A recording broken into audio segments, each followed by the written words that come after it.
Growing a business is kind of tricky right now. Supply chains are squeezed, tariffs and trade policies are dynamic, and cash flow, it's tighter than ever. You need clarity to come out on top. Without it, you risk falling behind. If only you could hop in the DeLorean and see the future, right? Thankfully, there's NetSuite by Oracle. NetSuite has real-time forecasting to help you move ahead with confidence. This is your AI-powered business management suite and the #1 cloud ERP. Trusted by over 42,000 businesses, NetSuite brings accounting, financial management, inventory, and HR all under one roof. It's your single source of truth, giving you the data and control you need to move quickly. And with AI built in, you can automate the busy work and focus on strategy.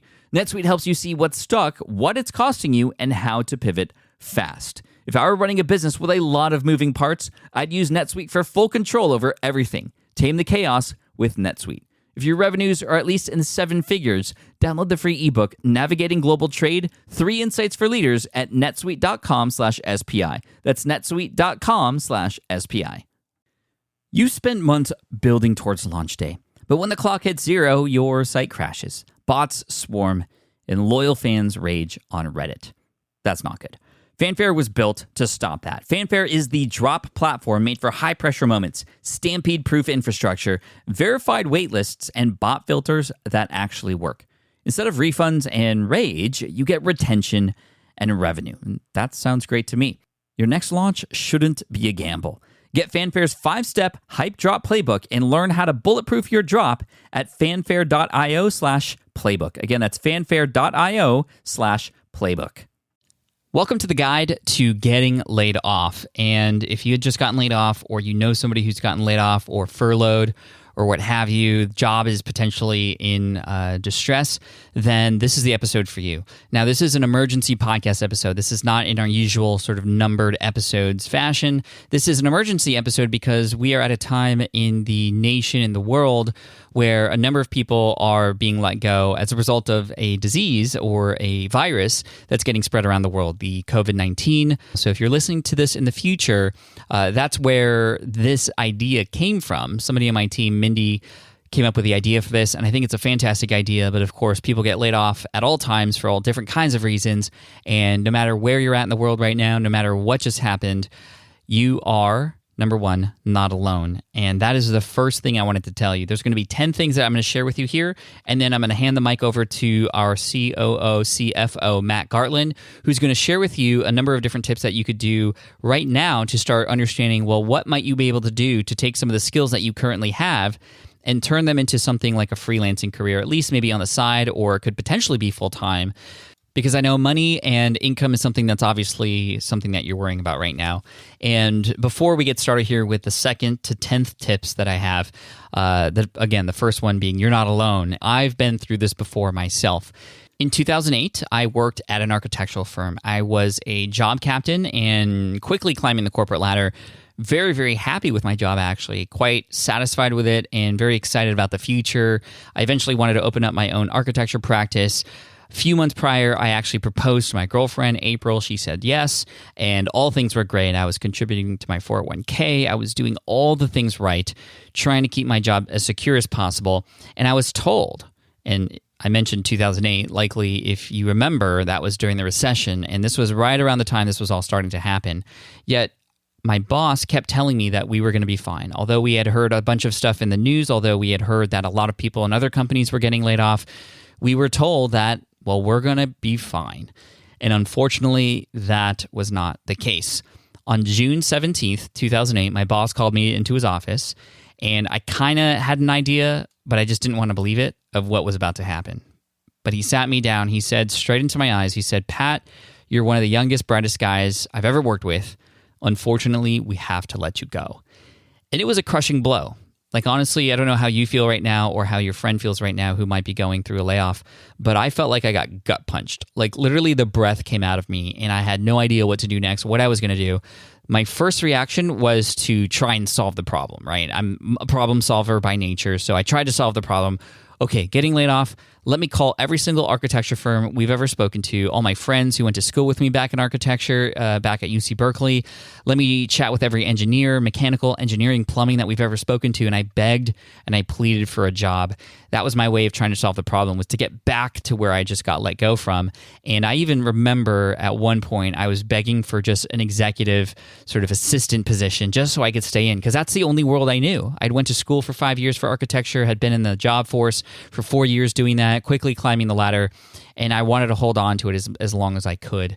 And after that, I went through a phase of getting upset and angry. I got angry at my boss for lying and saying that everything was going to be okay. Didn't give me time to prepare. I was angry at myself for maybe not working as hard as I could have. I was worried about what my fiance was going to say, what my parents were going to say.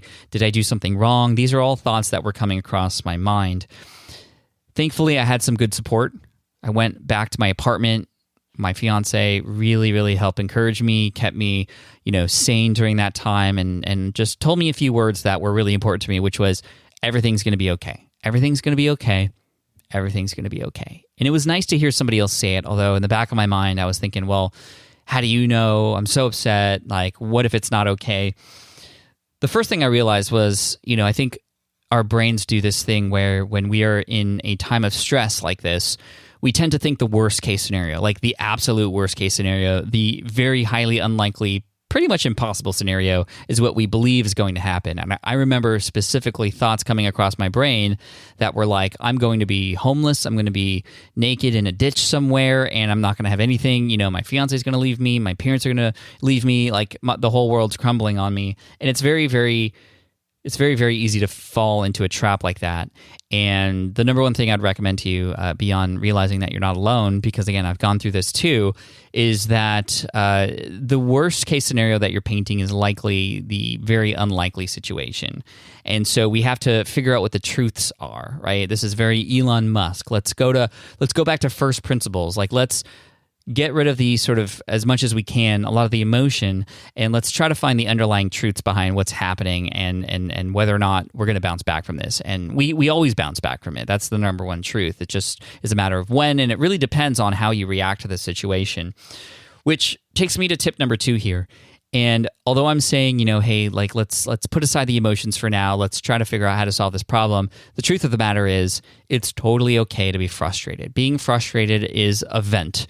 It's important to vent. It's important to have conversations with people and just express how you're feeling. I think that's very key, and I'm very, again, thankful I had people to connect with to be able to do that. And even if you don't, just know that it's okay to take some time to be frustrated, because this shouldn't have happened, and it's not fair, and there's a lot of things that were out of our control, but there's also a lot of things that we can control. But all in all, it's okay to be frustrated. But number 3, it's not okay to let that frustration totally get in the way of what your next steps might be.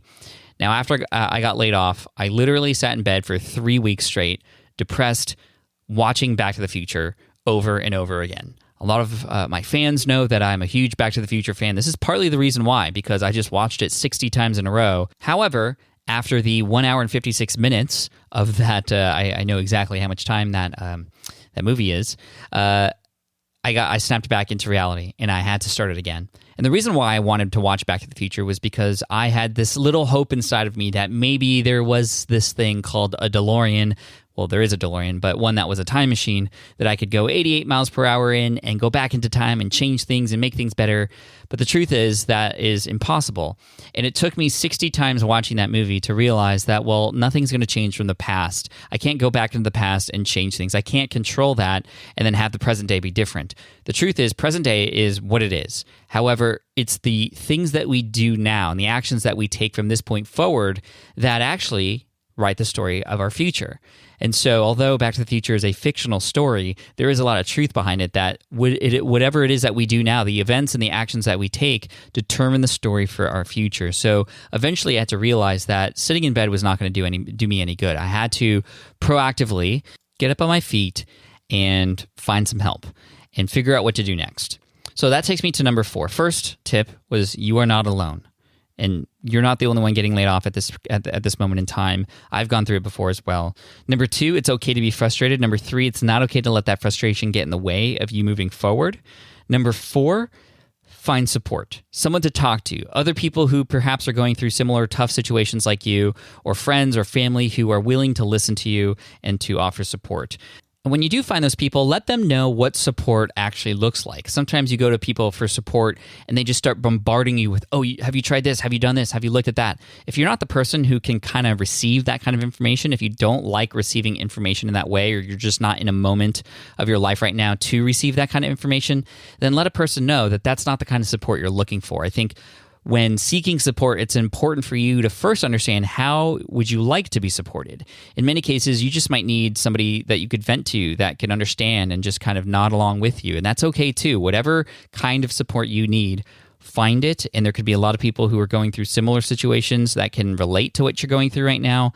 And I'm also there for support as well, at Pat Flynn on Twitter, Instagram. Obviously, the team at SPI is here to help you as well. There's all different kinds of ways to get support, online, offline, etc. Number 5, and this is especially important after you have a mindset shift, which tends to happen to people who have been laid off. They eventually get out of a little bit of sort of, feeling terrible about things and then actually getting excited about the possibilities. And oftentimes we can get so excited that we start putting action into all different kinds of things to try to make things work. And again, make sure you stick around to the end because Matt's going to give you a little bit of guidance on where you might be able to focus that energy here at the start of your new journey. But before that, we need to, number 5, make sure we take care of necessities. And what I mean by that are the things that you need for basic living to just ensure that you're going to be okay for a while. And that means going back into your accounts to making sure you have enough set aside for rent or payments of any kind, food, of course, and health. If health insurance is something that you are worried about, then definitely do the research. And I can't tell you exactly what to do. I do know there are options typically once you get laid off, such as Cobra, which is definitely pretty expensive. And there's other options privately. Perhaps you have a severance package. There's a lot of different factors, and I cannot speak to your specific situation, but just with whatever situation you're in and whatever you have access to. And of course, you can also go back to your job to ask for help or at least reach out to people who probably feel bad about letting you go to seek guidance as well in case, because they probably have some other people who have been asking the same things. Try to get some help from those who might be able to guide you into, well, where might you be able to find health insurance that makes sense for you and your situation at the same time. So taking care of those necessities is really important because then it opens up the ability and your availability to try new things and to experiment and to potentially see what you might be able to do next. So number 6, consider then what your options may be for your next steps. I think it's really important to understand there might be some immediate next steps related to what your next, for example, move might be related to your career or your job. And there might be some sort of future thinking sort of steps related to, okay, well, initially I need to get a new job or find something in the meantime, maybe freelance for a while. But ultimately, I do not want to have to go through this situation anymore, which is what I thought at the time. Eventually, I got to the point where I was like, you know what? I did everything I was supposed to. I got good grades in school. I graduated magna cum laude from Berkeley. I did everything I could at the job that I had to just become the best person I could. I was the youngest person to be promoted to job captain, and yet I still got let go. Not cool. I do not ever want to have to go through that again. So eventually, whether I need a job now to sort of supplement my income until I find a way, I want to be my own boss. I want to become an entrepreneur. And that's eventually what I became. So more on that later, but looking back, this absolutely was a huge blessing in disguise because it definitely opened me up to new opportunities, but I had to know where I wanted to go. I had to be very clear with what my future vision was like in terms of how I wanted things to be. And if you want to go back to the job that you had or something similar, then that's totally fine. Even though this is a podcast related to entrepreneurship and starting an online business, if that's not for you, that's totally fine. I'm not here to convince you to do that if that's not what you want to do. The point being here in number 6 is you need to know what you want to do so that you know what next steps to take. This is the address that you want to put in the navigation menu so you can understand what turns to take from this point forward. So that's number 6. And for whatever next steps you might need, that's what I would start learning about next. If the next step might be trying to find another position, something similar to with what you had, then go and take action on that and dedicate your time that you now have to that. If, for example, you want to start exploring new options, then find somebody who is teaching those things, whether it's here on Smart Passive Income on this podcast or on the blog or on the YouTube channel or somebody else. It doesn't matter. Find somebody who is where you want to go and start learning from them so that you can understand what the next steps might be, and even ask for help. Join their communities, be a part of the discussions that are happening there. Quick story, in 2008, I remember that after I got laid off, I got really interested in online business. And it was actually a podcast called Internet Business Mastery that I found randomly that truly introduced me and inspired me to go down this route. And I remember one of the founders of that podcast, one of the hosts, Jeremy, had moved to San Diego, which is where I'm from. And I remember that he online, because I was following him on Twitter, said, "Hey, we're going to be in San Diego doing a little meetup. Anybody who's in the area should come out." And I was so deathly afraid because I felt ashamed that I was going to be going there to ask for help. I didn't want to. I sort of grew up in a sort of household where I had to take care of everything myself and I had to be perfect. And that was very tough to deal with after getting laid off because, things did not go perfectly like I had thought and planned. But also, I remember driving to that meetup and sitting there and almost in my truck turning back around because I didn't think I had anything to add or I was just going to be sort of taking up space there. And I was at this event. It was at a Panera Bread in San Diego. So we all had like our soups and our salads and we were just eating. And one by one, everybody was going around sharing where they were at in business. And I remember just feeling so out of place. Like I did not belong there. I didn't go to business school. I went to architecture school. And people here were talking about things like SEO, which is search engine optimization, or funnels and leads and like language I didn't even understand. And everybody was sharing about their business that they had started already. And I was just getting started myself and just trying to figure things out. And I felt out of place. But when it came around to my turn, everybody was so massively helpful. There are people in this world who want to help, but nobody's going to help unless you show up and ask. And so I asked for help. And eventually what came out of that meeting was me diving into helping people pass an architectural exam and creating an ebook and a study guide to help people in that space. This very specific exam about something that I knew from my architecture career. The exam is called the LEED exam, LEED. You might have seen sort of emblems or symbols outside of buildings that are LEED certified while walking around before. Well, I was helping people pass that exam so they could become LEED accredited professionals. And they gave me the idea, Jeremy specifically said, "Hey, you should write an ebook and a study guide and sell it on your website." And I said, "What is an ebook? I have no idea." And I felt so stupid. Yet everybody lent a hand to help me. And I truly owe them so much because that was the start of an amazing career as an online business owner, as my own boss, as an entrepreneur, serial entrepreneur now with a podcast, multiple books, best-selling books, keynote speaker around the world. And it all started because I asked for help. And I had the courage to go and actually sit in on that meeting, put myself in an uncomfortable situation, and connect with the right people, mentor other leaders who I really looked up to who were doing things that I wanted to do too. So just providing a little bit of inspiration. In addition to that, let's go to tip number 7 here. You need to find inspiration somewhere. So whether it's in a group like with what I had or with other people online sharing their success stories, or maybe it's your kids. Maybe your kids are the inspiration. You're doing this for them. You need to have a reason to get up and keep going. You might not know what the next steps are, but you need a reason to get up so you can figure out what those next steps are, connect with the right people, and then at least take action or try. So find inspiration somewhere. What's going to get you up every morning so you can figure things out, get ahead, and hopefully get better off than you were before. And that's the whole point of this. And it can happen. So I know how you're feeling. This might be the worst situation in your life ever. And that's exactly how I felt. But again, to reiterate, looking back, this was the best thing that could ever happen to me. And I know it could be an opportunity for you too. Which leads me to number 8. And that's this question here, which I saw on day 1 of sort of our quarantine here. Again, we're in 2020. The COVID-19 outbreak has happened. Everybody's quarantined at home. And I saw a story on Michael Hyatt's Instagram with him asking all of us this question: what does this make possible? And that's a question that I ask myself every single day when something tough happens. Okay, what does this make possible? In sort of micro cases, it's like, okay, well, what can I learn from this situation? But in macro, worldly situations like this, with everybody home now, everybody together, everybody trying to figure things out online, well, what does that make possible for you?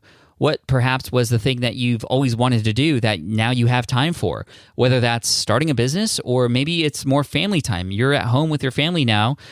Make use of that time. What does this make possible? Consider that and put that on a Post-it note and put it right in front of your computer or on your laptop. So every time you open it up, you are asking yourself, well, what is the opportunity that is now right in front of me versus, man, I wish things were the way they were before because it was safe and easy. So what does this make possible? Number 9, I'd recommend checking out my book, Let Go. Let Go is a book that was written in 2013 that chronicles my journey, emotions and all, from getting let go from my current position as a job captain at a very well-renowned architecture firm, how I got laid off, dealt with that, more accounts of these meetings, and how I turned my knowledge into an online business and got out of that and got out better on the other side. And so if you want to go a little bit deeper into my story, it's a very short read. You could probably read it in a day or a day and a half, and hopefully it'll inspire you like it's inspired tens of thousands of others. And right now, during this crisis, it is for free at smartpassiveincome.com/toolkit. It was available for free pretty recently on Kindle, but unfortunately, Kindle only allows me for 5 days to do a promo for free there. So right now, we actually have it as a PDF file that you can download. And if you're listening to this in the future or perhaps reading the transcript, if you go to that link, it might redirect you somewhere else, but reach out to us. We'll hook you up with a copy of Let Go for free. We'll just send the PDF to you. Just send an email to help@teamspi.com, help@teamspi.com, and we'll hook you up with a free PDF copy of Let Go. It's the least I can do to help you in this situation because, again, I empathize with you. I know exactly what you're going through, and hopefully that story will inspire you. And I appreciate all of you who have picked it up and read it and have shared it. So, again, that's Let Go, and send an email to help@teamspi.com if it's not already available at smartpassiveincome.com/toolkit. And then finally, before I hand the mic over to Matt, I do want to say that there is a huge opportunity in front of you. You have skills, you have skills, and experiences and wisdom and drive now. And with those things combined, you can turn that into, to start at least, a very good, profitable freelancing career. You can help people who need these skills, and Matt's going to help you dissect what it is that you can do if you're interested in how you might be able to convert those skills into dollars and hopefully give you a little bit more of a cushion, if not potentially an opportunity to go full-time with that later or part-time still. A lot of people freelance as a side hustle, and a lot of people I know have started freelancing and have gone full-time with it, have created giant agencies around that, and have sold them for millions of dollars too.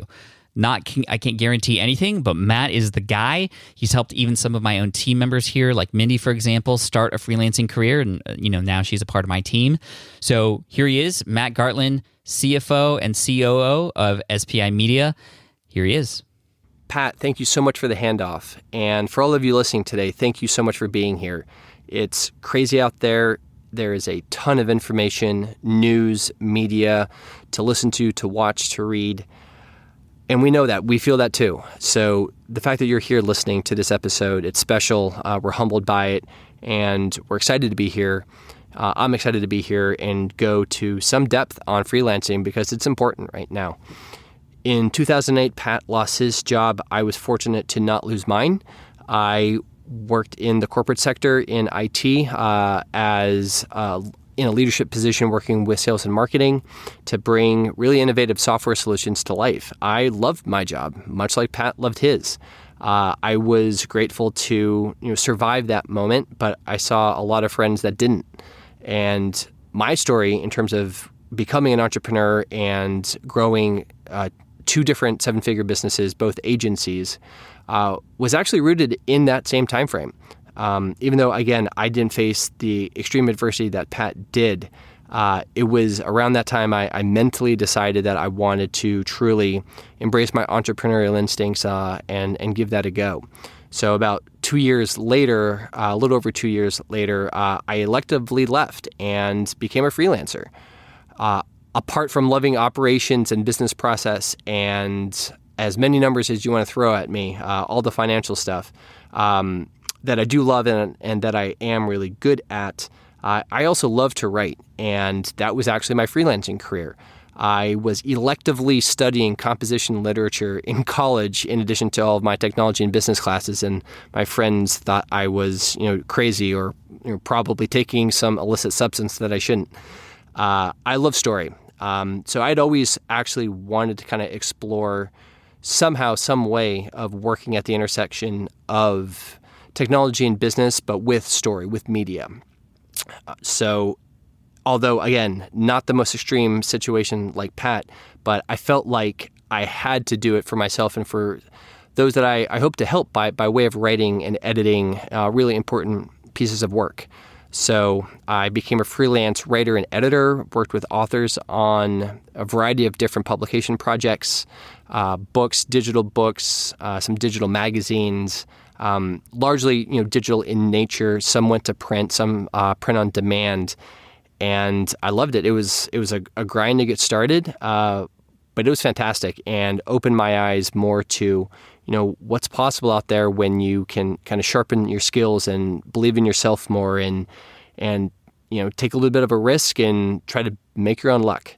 And that's what we're going to go through today, what I'm going to share from my experience starting out as a freelancer first and foremost, and then eventually turning my freelance career into an agency, and then joining a separate one in its early stages as a partner and helping grow, that other agency. The second one was focused on e-commerce to another seven-figure business. Both of them having successful exits in different ways, at the end of their tenure. It was actually the first one that I founded myself. Winning Edits was its name. That we did a lot of work with Pat. Pat mentioned his Let Go memoir in his portion of this episode. And I finally look back at that because it was the very first project that we did together. And actually, I was a freelancer, borderline agency at that point, and continued to do expansive work with Pat and the SPI brand, and fell in love with him as a person and as a leader. And, in this space. So, fast forward to actually the end of 2019, and it was 2018, when Pat and I, having become, really good friends during that time, decided to finally join forces formally and merge our companies. So Winning Edits folded into SPI, basically had a baby. That's SPI Media today, and here we are.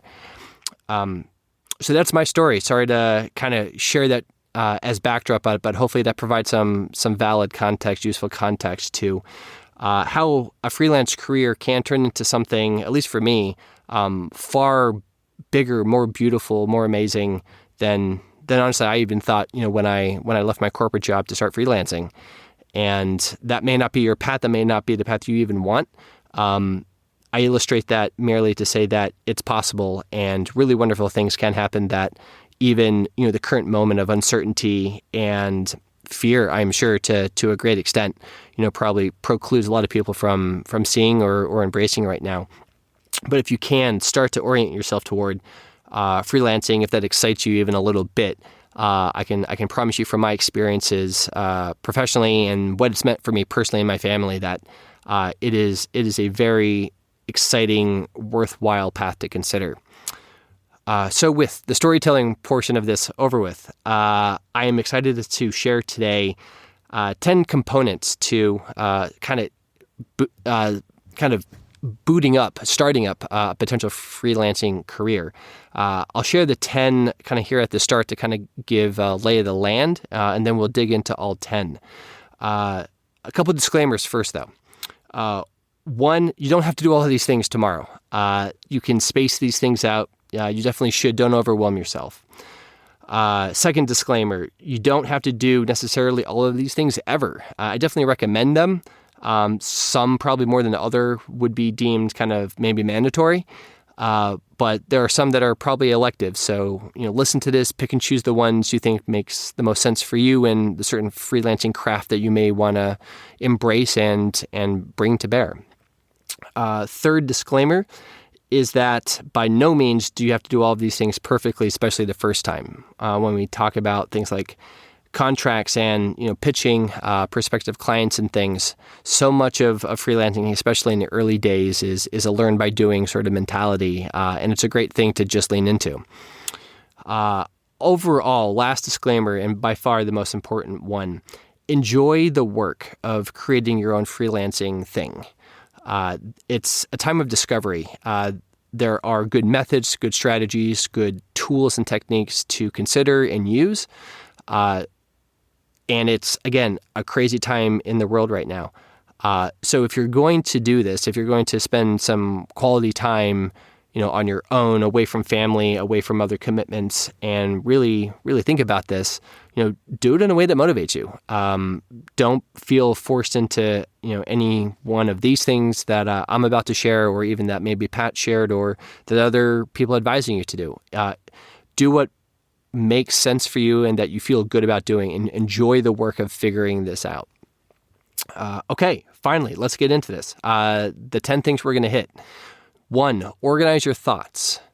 2, develop a business model. 3, present a professional image. 4, track your prospective clients. 5, consider joining a freelancer marketplace. 6, join a community of freelancers. 7, demonstrate your expertise in content form. 8, collect and incorporate testimonials into your marketing materials. 9, prepare to be surprised and therefore prepare to adapt. And 10, I'm actually going to hold on until the very end and leave that as a small surprise. So the first one, organize your thoughts. Again, the freelancing landscape is vast, almost borderless. There is almost no boundary to what it can be, how big, how narrow, how diverse, how creative you want to get with it. So you need to start committing your thoughts on paper around your skills. What are you good at? What do you want to maybe invest more into and kind of sharpen a certain domain area? If you're an accountant, a certified public accountant, professional accountant, rather, if you're a certified financial advisor in the financial sector, how can you really kind of hone in on, key skills there. If you are, a craftsman and you build furniture, what sort of furniture, how specific can you get with, the sorts of handiwork, that you do? If you are a developer, a coder, what technology languages kind of come to you the best that you already have a foundation with and that you maybe want to expand upon? Do you like front-end development more than back-end development? So mapping your thoughts out on paper, physically or digitally, is really the first thing that I did, that I know a lot of my freelancer friends that have been successful do. You have to give some shape and form, to all of these wonderful but also crazy thoughts that bounce around in your head.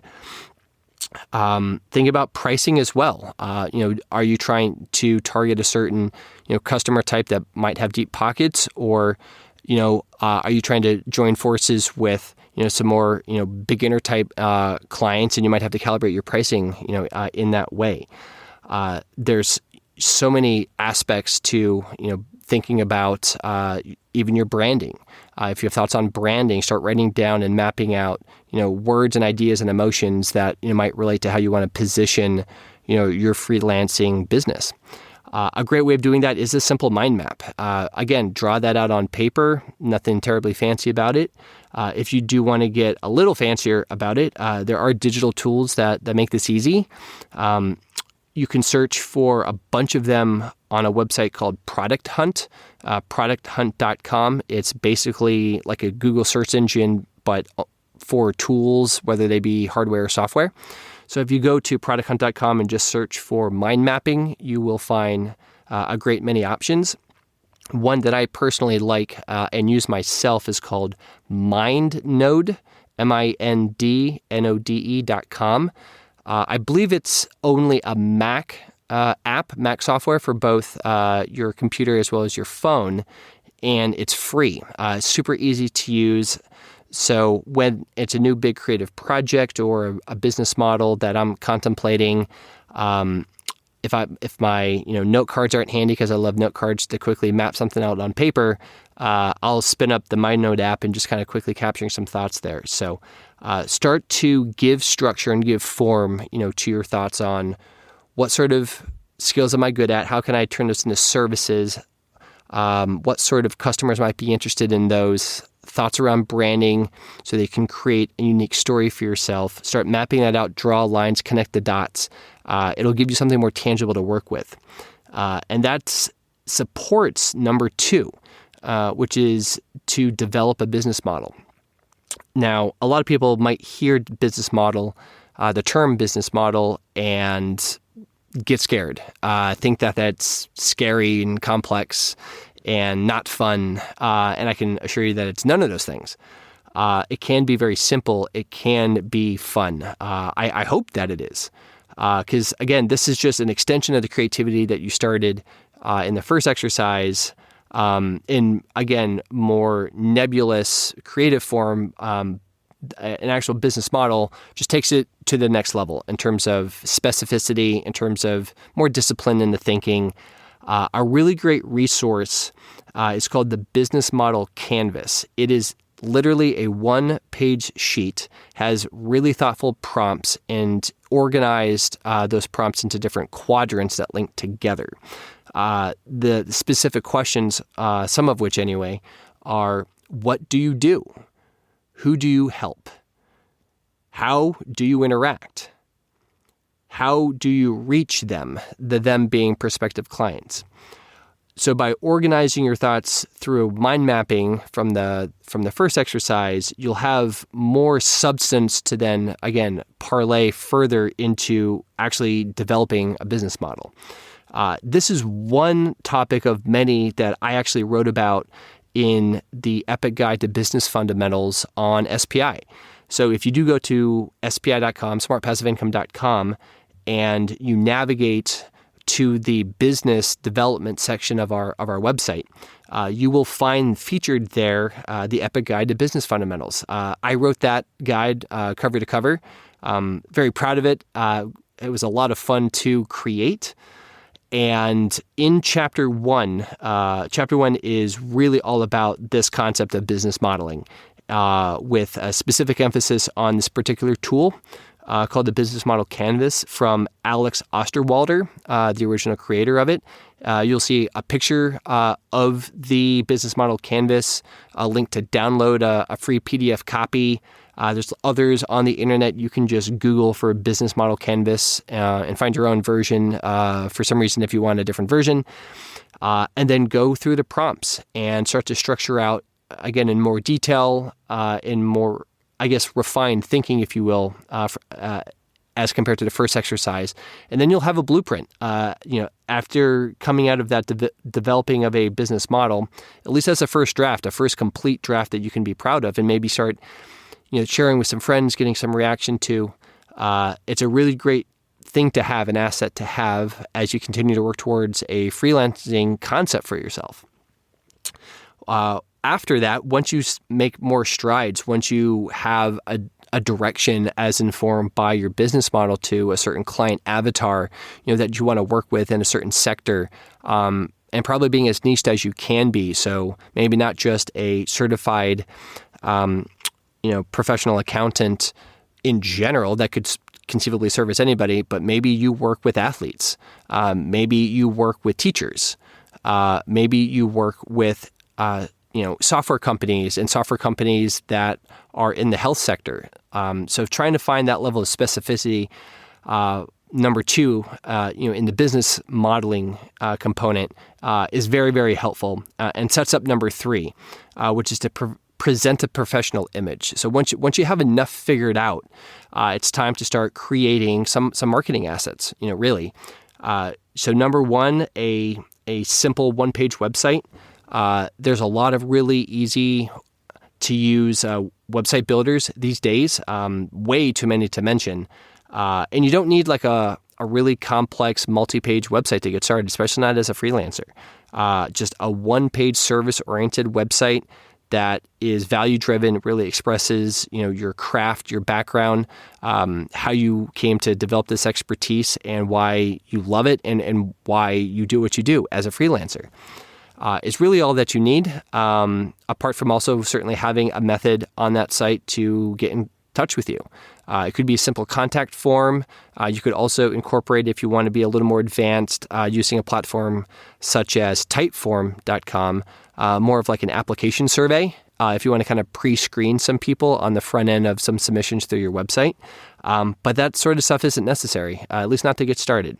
A simple one-page website, you can consider Squarespace, some great templates there. Leadpages is another platform. Leadpages kind of steers more towards marketing landing pages versus websites, but it could still be an option. StudioPress is yet another option. They're a WordPress hosted solution that has their own website themes, and some geared toward consulting-esque work, freelancing work. That is all more or less codeless. You don't have to know HTML or CSS or do any of that. A lot of it's kind of drag and drop and write your text and upload some photography or some graphical assets and click publish, and there you go. So you will need a website, and you don't have to make it complicated. There are resources out there to make it simple. Next, eventually, as you work toward getting into a spot where you're going to start marketing your services as a freelancer, you're going to need a contract. And hopefully once you close your first freelancing project, you'll be sending invoices. It's really, really important to present a professional image even in those moments. I continue to see,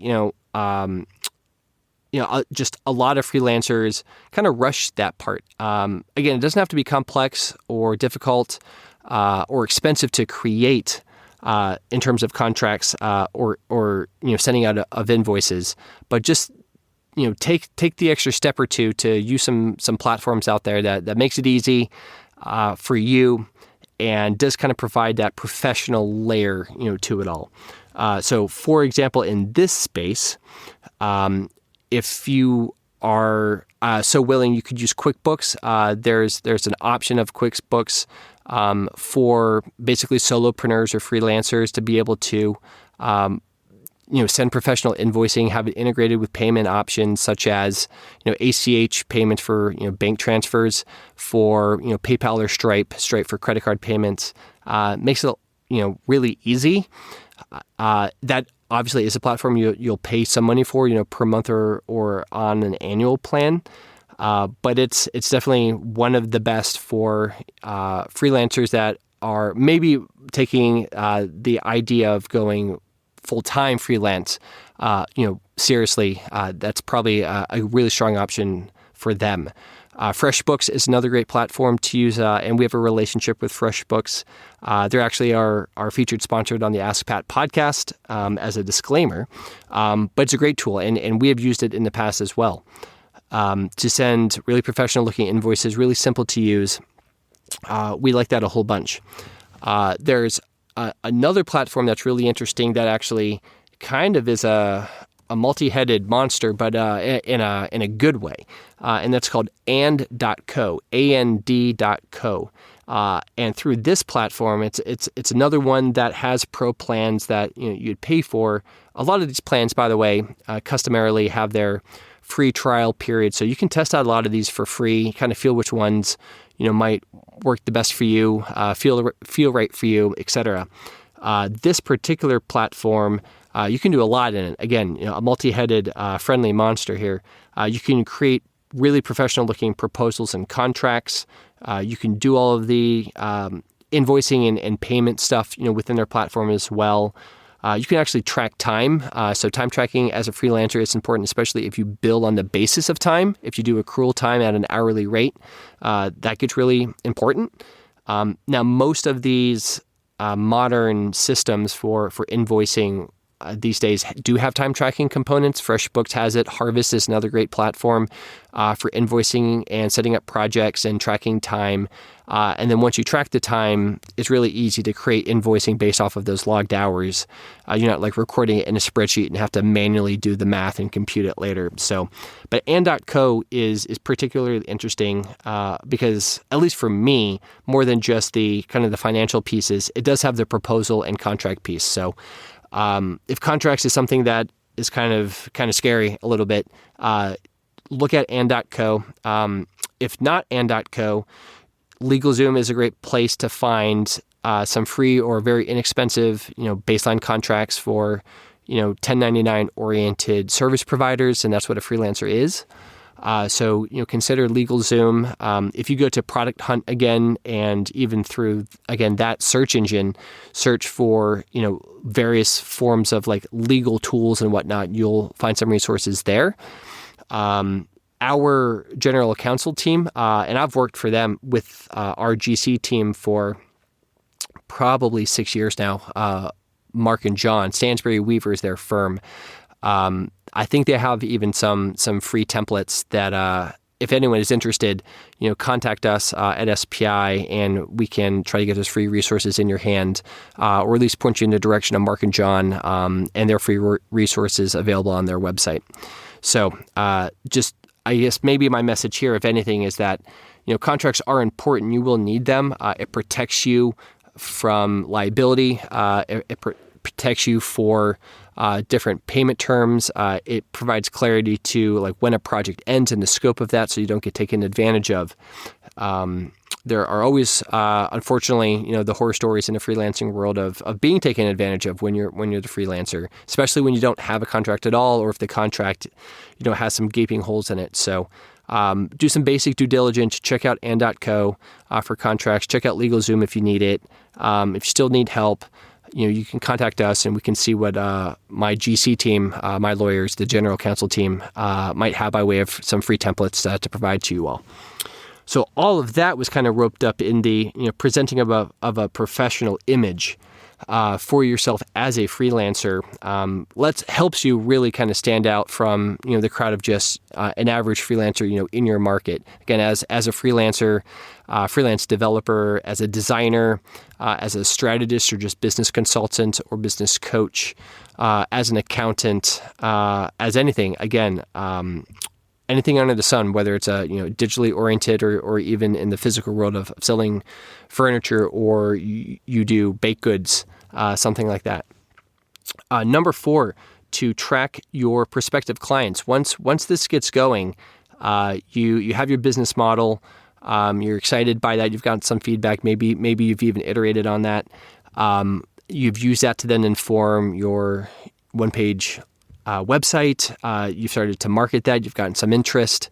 And okay, what do I do with that interest, right?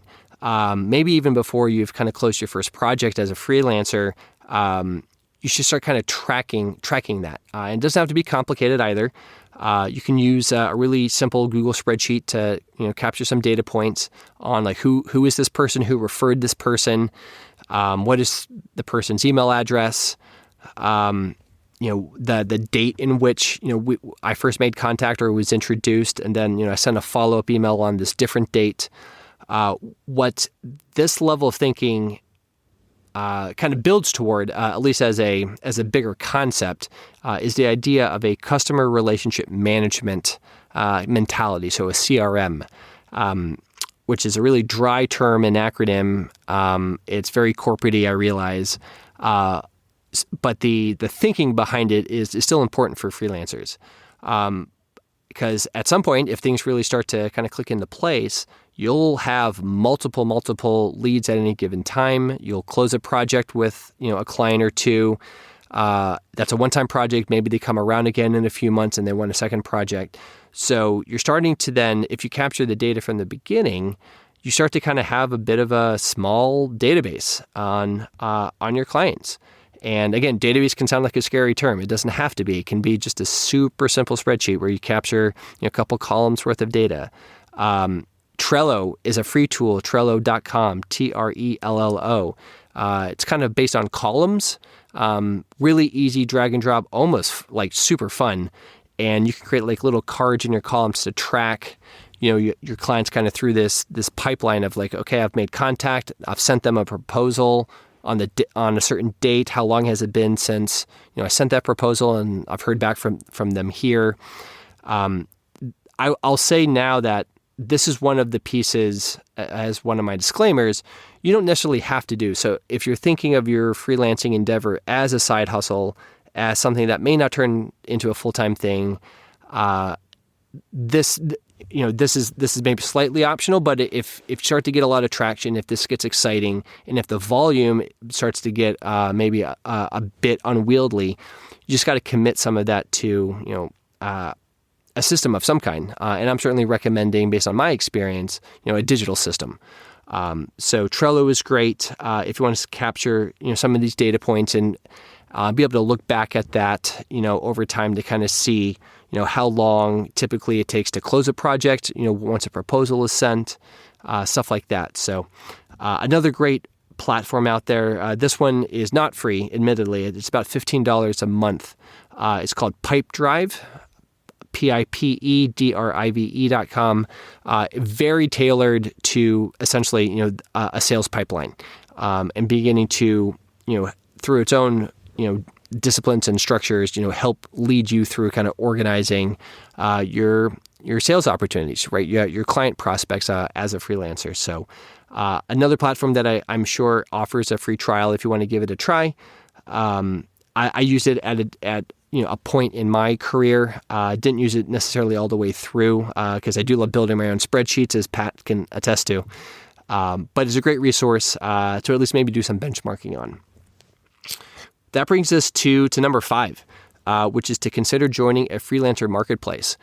And this one kind of can cut a couple different ways. If you're finding great success on your own with your own network and your own marketing, using social channels to discover potential clients and get discovered by them, you may not need to go to an existing marketplace to get business, to get leads. But you can to supplement your own kind of channels and pipelines of potential interest and potential client prospects. You can still do that to just amplify your reach. It's also a great way to get started. So if you're struggling to get leads, or maybe good leads, because certainly not all leads are created equal, you can consider marketplaces that are built, they exist to basically be matchmaker between people that are looking to hire freelancers of a particular skill, and in fact the people with those skills. Upwork is arguably the largest or maybe most modern right now, Upwork.com. So give that a look, check it out, even for research purposes.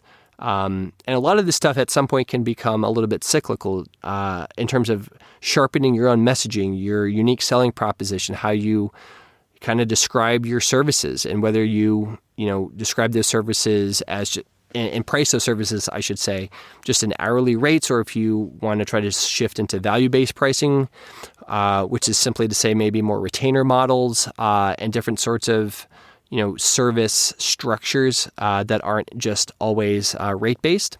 So you can go to these marketplaces and kind of just scout for other people like you and how they market themselves, and you can get ideas from them. So again, you don't necessarily have to join these marketplaces for the sake of getting business. You can use it for research purposes also. Upwork is big and more broad in terms of potential freelancers and work that kind of flows through that marketplace. There are other niche marketplaces all over the internet, for different industries and sub-industries, sub-niches. Being from the publishing space, at least in big measure, I came to know and admire the Reedsy community, and that's REEDSY.com. And even got to exchange some communications with their CEO, just a really good guy. that community is focused on book publishing pros. So if you are a freelance writer, or you want to be, if you're a freelance editor, and God love you if you are, because I love editors. If you are a designer or anyone, marketer or publicist, any sort of a professional that operates around and within the book publishing community, Reedsy is a great place to go to learn, develop some additional thoughts about your freelancing business. Again, how you position it, how you structure your services. You can research other people doing, similar work, and you can in fact list yourself, to be discovered within their marketplace, and have work flow, to you through that. So, go out there. If book publishing is not your industry, if you're not a writer or an editor or in some way associated with books, just Google for, different freelance marketplaces, with a variety of different keywords that are relevant, to your industry, and those will emerge for you. Beyond just the marketplaces, number 6, so moving on to number 6, are communities of freelancers. Pat emphasized this as one of his key points. It might have been his first one, that you are not alone. You're not alone on so many levels, not the least of which is just as a freelancer. So the marketplaces aren't necessarily geared toward you being able to meet other freelancers and developing a social relationship. So that's why this is a separate point and a point of emphasis. Whether those are masterminds as one key term that you maybe build on your own or seek to find and join, whether it's a kind of Slack-based community that exists out there, whether it's a Facebook group that's out there that's for freelancers, and hopefully you can find some that are, again, more narrow, more focused and specialized on your particular craft that you want to freelance within. Look for those. The social component is big, again, especially now in the moment that we're in. There's so much value to be gained from freelancer communities. Certainly, you can be there for each other, both in times of wins and losses. The highs and the lows. You can find potential referral partners for overflow work if someone just has more demand than they can handle and they don't want to maybe take their freelancing career into the agency realm. They can pass through some work that they can't say yes to you. And hopefully maybe vice versa, and build some really abundance-based relationships.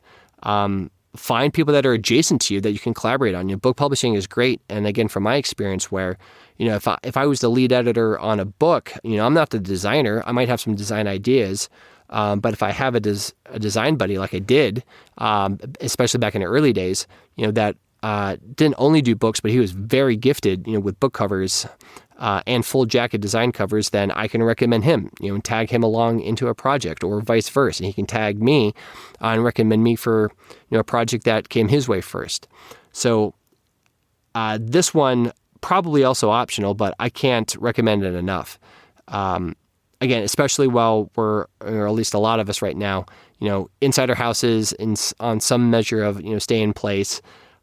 Look for it now. It's great to find these communities. And I will highlight one that is not per se kind of industry specific or niche specific. It's just one that is small and well curated, and that I know personally. And that is the Unreal Collective community. So it's unrealcollective.com. My friend Jay Klaus runs it. He's the founder. It's based here in Columbus, Ohio, which is where I'm based. And it's just fantastic. It's sort of an amalgamation of different forms of freelancers and entrepreneurs, all through the lens of creativity. So creative professionals in some way, shape, or form. There are tech company founders in the community. There are freelance artists and photographers. There are developers. There are data scientists. There are party planners, actually. And there's me, for whatever that's worth. I'm in the community too, and proudly so. It's excellent. It is not free. I will say that off the bat. To join the community is a few $100s. I definitely think it's worth it. There is no relationship, not an affiliate relationship anyway, between us and Jay. I just know him, trust him, believe in him. and he's doing really great work. So if nothing else, check him out. You can follow his work generally. He certainly does have a lot of free content, free material out there. The community itself is the thing that there is a price component, to it. And if it's not, Jay's community, again, there are so many others out there. Go to Facebook, just Google. There's a lot that are now based on Slack. If you're familiar with the Slack collaboration platform, find other people like you and say hello. Introduce yourself, even if you're just getting started, even if you don't have a client yet. It's definitely okay. It's definitely encouraged to go say hello. We were all there at one point in time. Once you do start to gain further traction, consider taking that traction, those case studies, as well as just your own experience for the skill that you have already, and in some way, kind of create a piece of content around it. So this is number 7, to demonstrate your expertise in content form. So for a lot of SPI fans from over the years and Pat fans, this is going to sound eerily similar to a lot of our teachings over the years, which is content marketing. Create a manifesto, a free PDF oriented resource. Create an ebook. Create a podcast maybe. It doesn't have to be large and kind of ongoing like a podcast is, as much as we love podcasts. Maybe just start small and start singular. Start something with that, you can create once and kind of configure it and put it out there. So it's another asset kind of, in your arsenal to market yourself and demonstrate that, that expertise. So when you are, kind of courting, new potential clients, and as that volume grows, you can point people in these directions as just further proof points that, hey, I'm an exceptional, designer, and here's a body of work that I can showcase in an ebook form or a gallery format. So the extent of content marketing is obviously wide, and we talk a lot about that at SPI in a lot of different ways. Maybe just to point it onto like one specific thing, thinking back even to Pat's personal story, when he started his first niche website and discovered that there was just tremendous amount of traffic, to that website, which was focused on his architecture exam, that he was taking at the time, the green exam. He created himself, I believe in Microsoft Word, an ebook. He actually charged for it. It was his first actual product. Laid it out himself, styled it, and just out of Microsoft Word, exported it to PDF, put it in a payment gateway, and sold it for like $17. And overnight, that changed his life and certainly changed the entire trajectory for him and his family, and what we have now today here at SPI. So. Pat is phenomenal on stage and an outstanding audio guy. I wouldn't necessarily call him the best designer, to poke a little fun at Pat, which is simply to say, in seriousness, that even if you're not a designer, create something little. It doesn't have to be big. It doesn't have to be a paid product like Pat's first ebook was. It can be a free manifesto, a free resource, a template that you might give away as a lead magnet to an email series, if you have that as a thing that you might add later, to your website. But demonstrate your freelance expertise, or at least strongly consider it, at some point farther down the road, I am sure, as a way of demonstrating and showcasing your talent and the stories behind the work that you do. The stories plays into, or the story component plays into number 8, which is to collect and incorporate testimonials, into your marketing materials.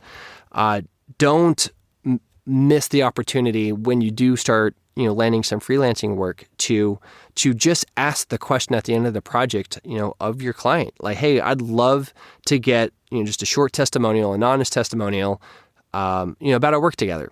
And if you do that, immediately, or in the very short term after that project closes, and hopefully closes successfully, while it's still fresh and while emotions are good and all of these things, it's a fantastic, asset. It's just another asset that you can get. And if you just make it a habit of just asking that simple question for a very honest, testimonial at the end of different freelance engagements, you'll build quickly a playbook of really glowing stuff that you can place on your website, that you can put in your proposal decks, if you have proposal decks, that you can associate with different social channels, and just becomes different, again, social proof for the work that you do. And it makes your job that much easier down the road with sending out proposals and getting yeses. It will almost certainly, based on my experience anyway,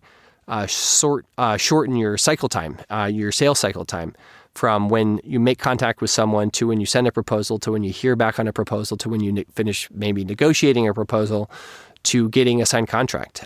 All of that together being your sales cycle. So the more that you can add in testimonials over time, especially, like, my goodness, please start capturing those now from day one, from your first client. Those stories up, in addition to your own, it's just magic. As you navigate all of this stuff, all the way from the beginning, the first time mind mapping your thoughts, and going from raw, crazy, inspiration in your head and trying to commit some of that to paper, through the business modeling process of adding and applying structure, more structure to that, to sharpening that into some marketing messages that you put on your website, to putting yourself out there eventually and asking for business and trying to land that work, to meeting other freelancers in communities, to interacting with maybe marketplaces. This whole journey exemplifies number 9, which is to be surprised. To prepare to be surprised, and therefore, prepare to adapt to those surprises. As much as I can teach and others can teach, again, the methods and the science and the art of freelancing, so much of it is adaptation to your industry, to your own goals and wants and needs, to the feedback you get from clients. It is a full contact sport. It's exciting. It's worth it. You will have disgruntled clients if you spend any time at all, being a freelancer. You will also discover that sometimes your most lucrative project may also be with your best, most easiest to manage client. It never surprises me just how many surprises there are in the world of freelancing. It's abundant. It's beautiful. It's challenging at times, for sure. There isn't a tool here to suggest or offer. The only thing to maybe say is, like, just have that attitude that, like, you'll get surprised. A lot of times positively, great, wonderful surprises. Some not so awesome surprises at times, for sure. You'll deal with clients that don't pay on time, or that hopefully you'll never experience this, but that may never pay. I've certainly been hit with that unfortunate surprise a couple times at the end of projects, and the last invoice never paid, and do you pull lawyers in to fight that, and you got to kind of do that cost analysis on it. Is it worth it? And it's a yucky situation. But the point at large is that it's an adventure. It is a journey, and it is worth it because the positives, and it's not just the income. It's the confidence. It's the taking of more financial control for yourself, your families, putting that more in your hands, meeting really talented, wonderful people, and probably not just in your local community. Thanks to the power of the internet. I have friends all over the country and certainly across the globe a little bit because of my freelancing career that led into my agency career and the rest of my just entrepreneurial career at large. Pat's in San Diego, and I've developed a wonderful friendship and partnership with him for this very reason. So just be prepared for the surprises. Take the punches when they come. Come back stronger, and it's worth it. It's exciting and it's worth it. Which does lead me to my final number 10 here that I was teasing it from the beginning, and that's simply to don't quit. And that might be a bit woo-woo and mushy, and maybe that's true. It's not a hard business strategy or tactic here, but if freelance excites you in this moment of either, real need, if you have been displaced, or if you just feel the energy now that this is the moment to take it seriously, to think about it more, and start to put yourself out there, don't quit. Especially if this is something like you just kind of feel in your core that is right for you in your future, for your career, for your family. Keep going. There's people here to support you. We're here to support you at SPI. I've pointed you in a couple directions for communities and marketplaces where you can get more support. The support is out there in spades. And so many people exactly in your position are asking the same questions and considering the same ideas and preparing perhaps to make the same decisions. So I'll end there. Don't quit. Keep thinking about this. We're here for you. We're excited for you. We are here to support you. So if there's anything that we can do, me, Pat, anyone on the team, just holler, let us know. So we're grateful for you, and good luck. Thanks, Matt. Appreciate you putting much more time into this than I had originally expected. So thank you so much for that. And I hope that for those of you listening, you are encouraged by this episode. You are hopeful. You are perhaps at least now have a little bit of direction. And I just hope that you can also see that we have an amazing breadth of knowledge on the team here. It's not just me. It's not just Pat Flynn anymore. Team SPI is Matt, CFO, COO, Mindy with solutions and technology, Karen with content, and Sarah Jane with partnerships, and known for customer service, and just so many other great people. Of course, Jess, many of you know, who is my executive assistant, and Andrea running operations. There's just so many great people who are here to serve you, and I hope that you could see that, if times are tough, you at least know that there's this team over here on this side who really wants to put in the work to help you. You can find out more information about how we can help more directly during this time at smartpassiveincome.com/toolkit. Again, there's a lot of free resources there. This podcast episode is hosted there along with another one related to managing your business finances and dealing with team members around this kind of crisis, as well as free books, free resources, free courses, just anything that we've put together to help you at this current moment in time. We empathize with you. We are here for you. Let us know how you feel. If you want to send us an email, help@teamspi.com. Let us know what you think, as well as at Pat Flynn on Twitter. Or if you want to hook up with Matt, at Matt, that's 2 T's, at Matt Gartland, Gartland. I hope you enjoyed having him on the show today too. Send him some love if you can. Thank you so much. Best of luck to you. And one more time, smartpassiveincome.com/toolkit. Cheers. Have you dreamt about being your own boss, but still haven't made the first steps to making that dream a reality? Well, I get that. Starting a business can feel super overwhelming with legal forms, paperwork, finances. It's a lot. And that's why I'm excited to tell you about Tailor Brands. Tailor is a complete business builder designed to make launching your business simple and stress-free.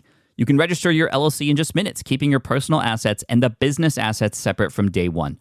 From there, you get access to everything you need to get off the ground: legal documents, licenses and permits, invoicing and bookkeeping tools, and even a 100-day business coaching program, all designed to help you hit the ground running. You'll also get a free personalized business plan, branding tools, and so much more. And of course, listeners of this show get an exclusive 35% discount to get started. All you have to do is head to tailorbrands.com/SPI. That's TAILORBRANDS.com/SPI. Stop dreaming, start building with Tailor Brands. Hey, fellow podcaster, does this sound like something you've experienced? Record your podcast episode on one platform, download the files, edit in another app, then fire up a different tool just to create these social clips? Well, it can be clunky, time-consuming, and frankly overwhelming, especially for creators trying to grow. And that's why I'm excited to tell you about Riverside. Riverside is the all-in-one platform. Record, edit, and repurpose your podcast content all in one place.